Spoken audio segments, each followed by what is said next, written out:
Hey everybody, it's the Knitty Professor here to ask the eternal question, where is my knitting mojo? So I'm holding up this bag because, well, Christmas is less than 6 days. It's 6 days, so less than a week away. However, it also has a confession in it. So this semester must have really ground me down because I'll show you what I've been working on lately. This mindless sock.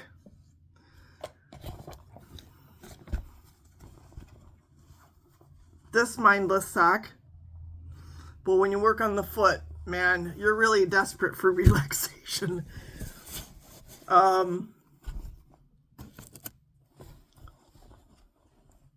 mindless scarf, mind you, makes me really happy to knit all these colors. What else have I been working on? Let's see here. What's in here? Paris, you gotta help me. The yarn's on top. There we go. Another mindless scarf. Now this one is really interesting because one of the courses, I took a course this fall because I'm sort of retooling. So I've been writing about a blind protagonist now for over a year, and I decided I better educate myself because the last thing I want to be accused of, or even have the potential to be accused of, is perpetuating silly myths about disabled people. So I'm taking it, hey Paris, I'm taking a course on, or took it on Foundations of Education of the Blind and Visually Impaired, and we had to do a blindness simulation. So I bought sleep shades, and I literally cast on this scarf, Paris. I cast it on without being able to see. So I felt like I did pretty good. I mean, I started this and I had sleep shades on. I could not see squat. And I was like, okay, I'll just keep knitting it, Paris. Paris. She's getting her head stuck in the back. Come here. Come here, honey. So anyhow, mindless project number 4. I mean, I should challenge myself and put the sleep shades back on when I'm knitting it. But no, I'm too tired.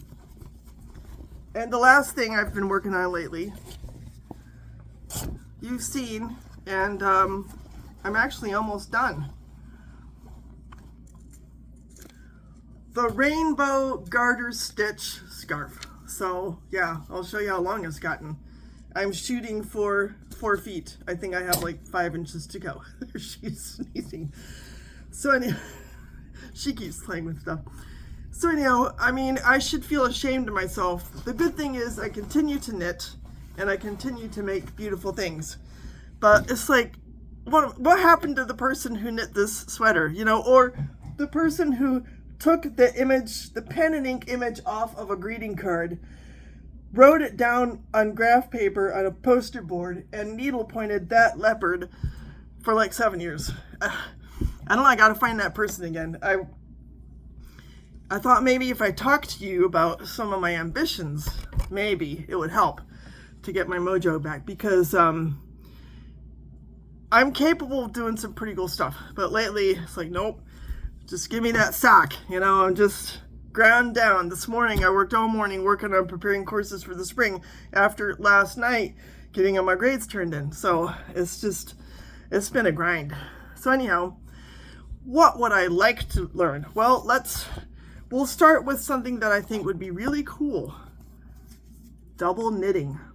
I bought this book and I'm like, well, I like knitting scarves. I like knitting things that are reversible. Well, there goes a squirrel. Surprised the cat didn't see that. Double knitting would be perfect for that. So I bought this book, and I would love to know your experiences. Have you tried double knitting? Would you be interested in this? This is by Anya Bell.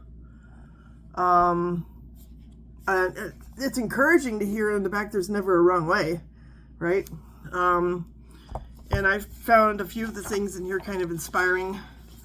Let's see what we can take a peek at. There's a fleur-de-lis motif. I mean, this would just be fun, right? This would be really fun. I could see my daughter just loving that. In fact, if I showed it to her, she'd be like, let's do it, Mom. got some double knit scarves, socks, I'm sorry. I'm not sure if I would want something like that because I really have found a formula for knitting socks the way that I need them to be. And they are straightforward, and I can knit multiple in a given week and just kind of enjoy the sock yarn. But it's a cool idea. The mittens are in here again. They're, I think, like pot holders. Here's a felted cat bed that apparently involves double knitting. I mean, Paris would love that. So I thought, you know, I should try this. It doesn't seem like it's overly hard. Again, I'd love to know if you've tried this. Look, perfect. I could knit Christmas decorations. And I'm sure, again, they're completely reversible, which is the point, right? Yeah, she's got pot holders in here. So anyhow, that's one thing I thought that would be really practical for me to try. Because you know, I always do the same kind of scarf, garter stitch or ribbing. One time I did a cabled scarf. Speaking of cables, that's something else I'd like to get into. I've done only one cabled garment, so I have the Cable Knitter's Guide. You know, I bought these thinking, well, I've got to give this a try. My younger son really wants me to do a cabled sweater for him, and I'm like, maybe. You know, I'm all worried about gauge. Because when you start twisting things, hey Paris, I'm sure the gauge will change. Let's see what we have in here. Well, I mean, he would love this. He would love this, but he'd probably want it in an impossible color like black or something so he could wear it to his metal concerts. Hey Pear. They've got a bag. Let's see. They have some things in here that I personally wouldn't wear, and I probably wouldn't knit, like shawls and stuff like that. I don't even know if my daughter would enjoy that. I don't know. She's a little on the androgynous side. Yeah, I don't know. On the other hand, there you go. Proof that you can knit something in the way of neckwear and still wield a drill. I just did that the other day to fix our screen door. My son was like, hey Mom, the screen door's broken. And I'm like, what are you standing there for? He's like, well, I just got home from work. I'm like, okay, I'll take care of it.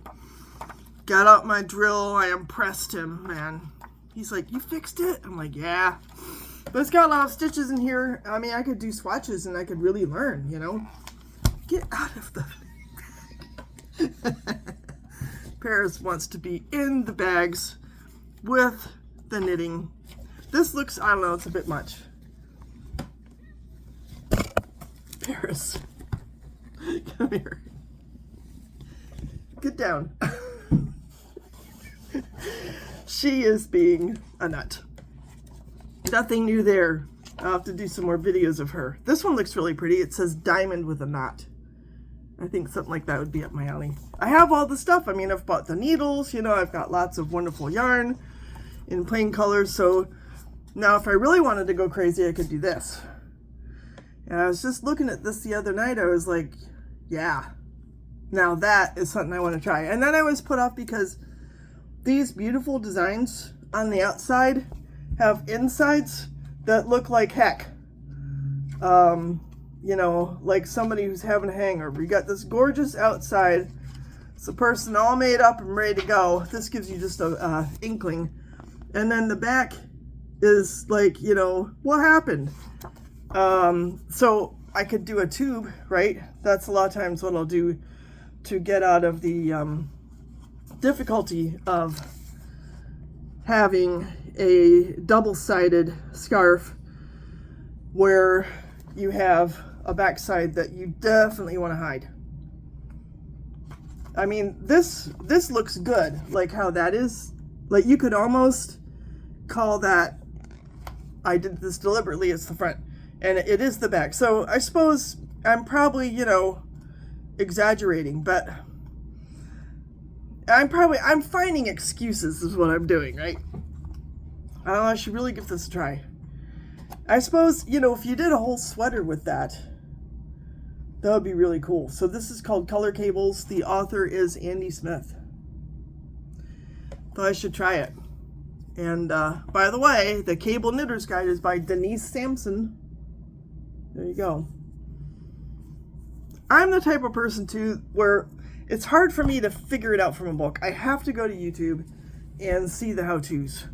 Now, something else that I've been wanting to try, knitted animal friends. And I'll show you why this is right up my alley. Because I used to sew animal friends. This was before I had kids. So I made this cow. Isn't he cute? Put the little outfit on him. I still have patterns. I mean, I made these back in the 90s. And he's just, ooh. He's not as cute as Paris, but he comes pretty close. And I made a pig. I made a set of pigs. Isn't that cute? And I made the little clothes, all the ribbons. Oink, oink. Adorable. So yeah, I should knit ones, right? Look at these. There's a duck. My goodness. Talk about using up scrap yarn. Wow. Especially when it comes to their outfits. Make that with sock yarn. That'll be so much fun. Look at this. They're so cute. This book is by Louise, I'm going to say Crowther or Crowther if you have the poop on the pronunciation of that name. Let me know. And you know, I think these are, it's all like one kind of basic design with sort of variations. Like here's the fox. I think the legs and the arms and the body on these dolls are essentially the same. Here's the mouse. It's funny how they all have kind of human proportions, which is, of course, we anthropomorphose everything. And then all the clothes, I mean, that almost looks like cables on that one. I just, you know, I need to relax when I knit. That is for sure. But on the other hand, I feel like I'm really getting boring.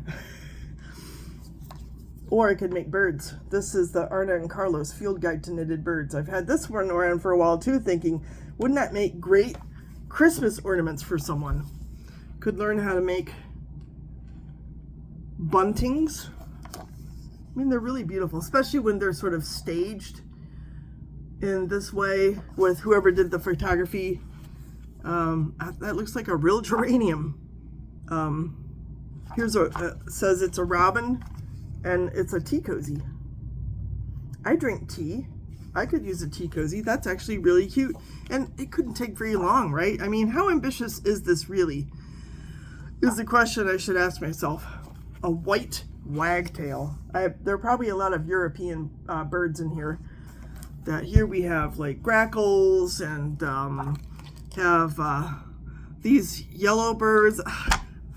I use the Merlin app to listen for the birds and identify them, and then I just, the next day I forget. Here's some really colorful birds. Just beautiful. So yeah, I kind of need my mojo. So I'm sure it would be helpful for you all to either chime in on how you're, you know, in a similar sort of fix, like all you want to do is this and just, you know, knit on your little sock and then go to sleep or maybe even have a drink. But it's really satisfying to do this or that as well. That being said, I do need some more socks. So I have a good excuse for doing the mindless stuff. I could go and watch a Christmas movie, you know. So anyhow, give me your thoughts. Give me your...